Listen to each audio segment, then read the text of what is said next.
तुम्हारे साथ हैं। ताना साहब तुम आगे बढ़ो, हम तुम्हारे साथ हैं। ताना साहब तुम आगे बढ़ो, हम तुम्हारे साथ हैं। ताना साहब तुम आगे बढ़ो, हम तुम्हारे साथ हैं। ताना साहब तुम आगे बढ़ो, हम तुम्हारे साथ हैं। ताना साहब तुम आगे बढ़ो, तुम्हारे साथ हैं। ताना साहब तुम आगे बढ़ो, हम तुम्हारे साथ हैं। ताना साहब तुम आगे बढ़ो, हम तुम्हारे साथ हैं। ताना साहब तुम आगे बढ़ो। हम तुम्हारे साथ मंत्री कैसा हो,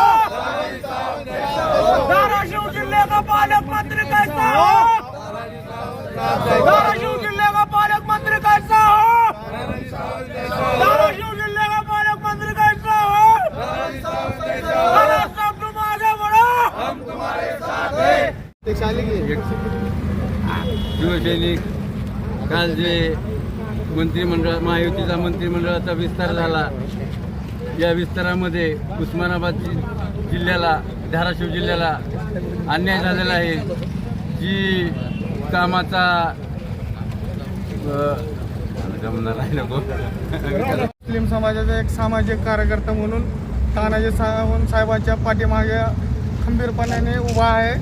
साहेबांनी जी विकास कामं केलेले आहेत त्या बेसवर मुख्यमंत्री साहेबांनी आम्हाला शब्द दिला होता की साहेबाला तुम्ही नामदार करा, मी आमदार करा, मी नामदार करीन.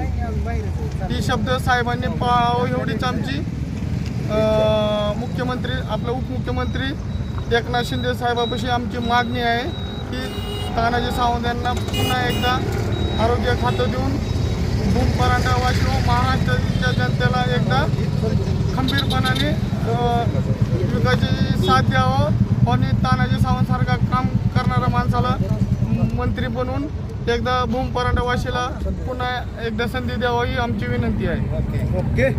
शेअर करून पाहून मुख्यमंत्री साहेबांनी सभा घेतली होती, त्या सभेमध्ये शब्द दिला की बाबा तुम्ही आमदार करा, मी परत आमदार करतो. असं काय शब्द मुख्यमंत्री साहेबांनी पाळला नाही. तरी आम्ही सर्व पदाधिकारी जेवढे शहराचे आहेत तेवढे आम्ही राजीनामे पाठवलेले आहेत. तर आम्ही राजीनामा असं द्यावं तर सर्व पदाधिकाऱ्यांनी राजीनामा दिलेला आहे. तर सर्व पदाधिकारी नाराज आहेत. मी रत्नकांत रामा शिंदे, माजी नगरसेवक आहे शिवसेनेचा. मी मंत्रीमध्ये तानाजीराव सावंत साहेबांसोबत पहिल्यापासून आहे, आता बी आहे.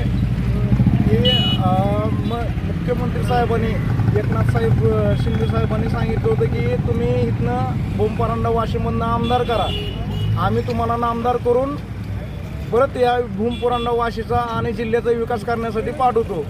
एवढंच विनंती आहे साहेबांना की तुम्ही आरोग्यमंत्री एकदा साहेबांना आणखी संधी द्यावे अशी विनंती आहे साहेबांना. त्या विस्तारामध्ये सावंत साहेबांचं स्थान आम्हाला माहीत होतं कुठं आहे, कारण त्यांच्या कामाची क्रियाशील आणि त्यांचे एक विजन की त्यांचे धडाडीचं असल्यामुळं आम्हाला 100% असं वाटत होतं की येणाऱ्या मंत्रिमंडळामध्ये सावंत साहेब दुसऱ्या-तिसऱ्या नंबरला शपथविधी घेतील. परंतु काय कारणास्तव त्यांचं मंत्रिपद आज त्या ठिकाणी त्यांना मिळालं नाही.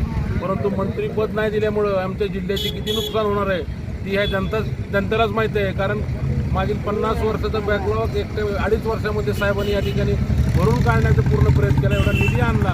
आणि म्हणून जनतेने या ठिकाणी भरघोस मताने 80,000चा निगेटिव्ह सेट करून जी लीड महाविकास आघाडीला या ठिकाणी भेटली होती, त्या निगेटिव्ह मतदानाला मायनस करून साहेबाचा आम्ही विजय खेचून आणला. आणि मुख्यमंत्री तत्कालीन मुख्यमंत्री एकनाथजी शिंदे साहेबांनी या ठिकाणी सभेत शब्द दिला तानाजीरावांना तुम्ही आमदार करा, म्हणून आमदार करायची जबाबदारी माझी.